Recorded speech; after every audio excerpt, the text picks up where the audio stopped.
ಓಂ ಶ್ರೀ ಗುರುಭ್ಯೋ ನಮಃ. ಹರಿ ಓಂ. ಸಿಂಹಾಸನಗತಾ ನಿತ್ಯಂ ಪದ್ಮಾಶ್ರಿತಕರದ್ವಯಂ ಶುಭದಾಸ್ತು ಸದಾ ದೇವಿ ಸ್ಕಂದಮಾತಾ ಯಶಸ್ವಿನಿ.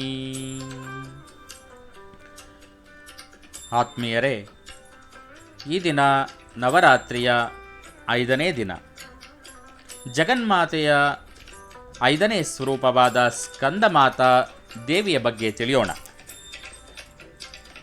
ಸುಬ್ರಹ್ಮಣ್ಯ ಸ್ವಾಮಿಯನ್ನು ಸ್ಕಂದ ಅಂತ ಕರಿತೀವಿ. ಈ ಭಗವಾನ್ ಸ್ಕಂದನು ಕುಮಾರ ಕಾರ್ತಿಕೇಯ ಎಂಬ ಹೆಸರಿನಿಂದಲೂ ಕರೆಯಲ್ಪಡ್ತಾನೆ. ಪ್ರಸಿದ್ಧ ದೇವಾಸುರ ಸಂಗ್ರಾಮದಲ್ಲಿ ಈ ಸ್ಕಂದದೇವನು ದೇವತೆಗಳ ಸೇನಾಧಿಪತಿಯಾಗಿದ್ದನು. ಇವನ ವಾಹನ ನವಿಲಾಗಿದೆ. ಅದರಿಂದಲೇ ಈ ಸ್ವಾಮಿಯನ್ನು ಮಯೂರ ವಾಹನ ಎಂದು ಕೂಡ ಕರೀತೀವಿ. ಹಿಂದೆ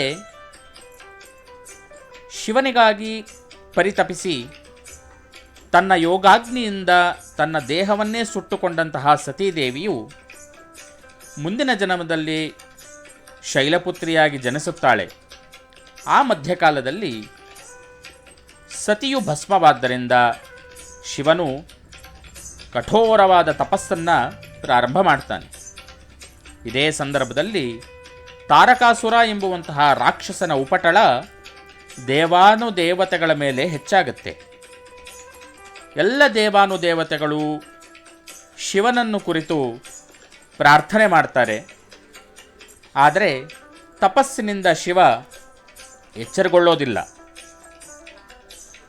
ತಾರಕಾಸುರನಿಗೆ ಶಿವ ಮತ್ತು ಪಾರ್ವತಿಗೆ ಹುಟ್ಟಿದಂತಹ ಸಂತಾನದಿಂದಲೇ ನನ್ನ ಮರಣವಾಗಬೇಕು ಎಂಬುವಂತಹ ವರ ಒಂದು ಇರುತ್ತೆ. ಇದರ ದೆಸೆಯಿಂದ ಶಿವನನ್ನು ತಪಸ್ಸಿನಿಂದ ಎಚ್ಚರಗೊಳಿಸಲು ದೇವತೆಗಳೆಲ್ಲರೂ ಕೂಡ ಮನ್ಮಥನನ್ನು ಅಂದರೆ ಕಾಮನನ್ನು ಬಾಣಪ್ರಯೋಗ ಮಾಡಲು ಹೇಳ್ತಾರೆ. ಮನ್ಮಥ ತಪಸ್ಸಿನಲ್ಲಿರುವಂತಹ ಶಿವನ ಮೇಲೆ ಬಾಣಪ್ರಯೋಗ ಮಾಡಿದಾಗ 3ನೇ ಕಣ್ಣನ್ನು ಬಿಟ್ಟು ಕೋಪದಿಂದ ಆ ಮನ್ಮಥನನ್ನು ಶಿವ ಸುಟ್ಟು ಹಾಕಿಬಿಡ್ತಾನೆ. ಆ ಸುಟ್ಟು ಹಾಕಿದ ಸಂದರ್ಭದಲ್ಲಿ ಒಂದು ಬೆಂಕಿಯ ಕಿಡಿ ಹೊರಹೊಮ್ಮುತ್ತೆ. ಮನ್ಮಥನ ಬಾಣದಿಂದ ಪಾರ್ವತೀ ದೇವಿಗೂ ಕೂಡ ಶಿವನ ಮೇಲೆ ಪ್ರೇಮ ಉಂಟಾಗಿರುತ್ತೆ. ಆ ತಾಯಿಯ ಪ್ರೇಮ ಹಾಗೂ ಮನ್ಮಥನ ದೇಹದಿಂದ ಬಂದಂತಹ ಬೆಂಕಿಯ ಕಿಡಿ ಎರಡೂ ಸೇರಿ ಒಂದು ಮಗು ಸೃಷ್ಟಿಯಾಗುತ್ತೆ. ಆ ಬೆಂಕಿಯ ಕಿಡಿಯನ್ನು ಸಾಕ್ಷಾತ್ ಅಗ್ನಿದೇವನೂ ಕೂಡ ನಿಯಂತ್ರಿಸಲು ಸಾಧ್ಯವಾಗಲಿಲ್ಲ.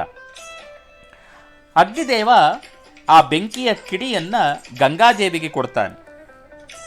ಗಂಗೆಯೂ ಕೂಡ ಆ ಬೆಂಕಿಯ ಕಿಡಿಯನ್ನು ನಿಯಂತ್ರಿಸಲು ಸಾಧ್ಯವಾಗಲಿಲ್ಲ. ಆಕೆ ಶರವನ್ ಎಂಬುವಂತಹ ಅರಣ್ಯಕ್ಕೆ ಆ ಮಗುವನ್ನು ಕೊಟ್ಟು ಬಿಡ್ತಾಳೆ. ಆ ಮಗುವನ್ನು 7 ಜನ ಅಕ್ಕ ತಂಗಿಯರು ಸಾಕುತ್ತಾರೆ. ಆ ಅಕ್ಕ ತಂಗಿಯರಿಗೆ ಕರ್ತಿಕಾ ಎಂದು ಹೆಸರು. ಆ ಕರ್ತಿಕೆಯರು ಸಾಕಿದಂತಹ ಮಗುವೇ ಕಾರ್ತಿಕೇಯ ಎಂದು ಹೆಸರನ್ನು ಪಡೆಯುತ್ತೆ. ಆ ಸ್ಕಂದದೇವನೇ ಕಾರ್ತಿಕೇಯನಾಗ್ತಾನೆ. ಈ ರೀತಿ ಶಿವಪಾರ್ವತಿಗೆ ಆದಂತಹ ಸಂತಾನದಿಂದ ನಂತರ ತಾರಕಾಸುರನ ವಧೆಯಾಗುತ್ತೆ. ಈ ಸ್ಕಂದಮಾತಾ ಎಂದು ಪಾರ್ವತೀ ದೇವಿಗೆ ಹೆಸರು ಬರುತ್ತೆ. ಆ ತಾಯಿ ತನ್ನ ತೊಡೆಯ ಮೇಲೆ ಬಾಲಸ್ವರೂಪನಾದಂತಹ ಸುಬ್ರಹ್ಮಣ್ಯ ಸ್ವಾಮಿಯನ್ನು ಅಂದರೆ ಸ್ಕಂದನನ್ನು ಕೂರಿಸಿಕೊಂಡು ನಮಗೆ ಅನುಗ್ರಹ ಮಾಡ್ತಾ ಇದ್ದಾಳೆ. ಯಾವ ಸಾಧಕರು ಈ ದಿನ ಸ್ಕಂದ ಮಾತೆಯನ್ನು ಪೂಜಿಸಿದ್ದಾರೋ ಅವರ ವಿಶುದ್ಧ ಚಕ್ರ ಜಾಗೃತಗೊಳ್ಳುತ್ತೆ. ಆ ಸ್ಕಂದ ಮಾತೆಯ ಅನುಗ್ರಹ ನಮ್ಮ ಮೇಲೆ ಸದಾ ಇರಲಿ ಎಂದು ಪ್ರಾರ್ಥಿಸೋಣ. ತತ್ಸರ್ವಂ ಶ್ರೀ ಜಗದಂಬಾರ್ಪಣಮಸ್ತು.